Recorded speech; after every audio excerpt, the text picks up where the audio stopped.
How to fix apps not opening, access denied error in Windows 11 25/2. Hello friends, follow the steps to fix the issue. First of all, make sure that you have signed in with administrator privileges. Then open File Explorer. Click on the File Explorer icon from the taskbar. Go to this PC.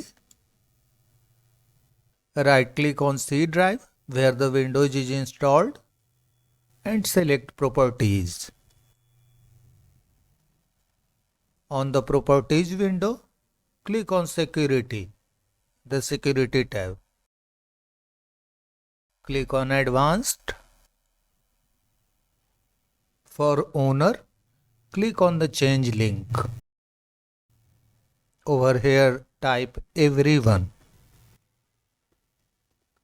Click on Check Names.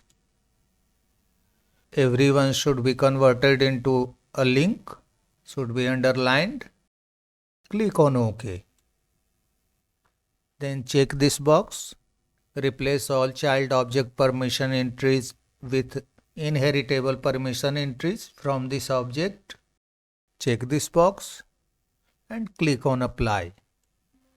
Click on Yes. Again click on Yes. Here you might find error applying security.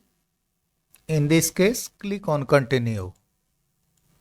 Continuously click on Continue whenever the pop-up appears.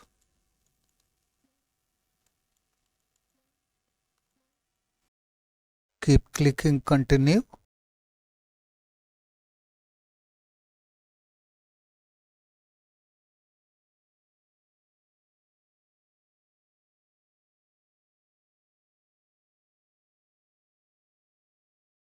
Let the process complete.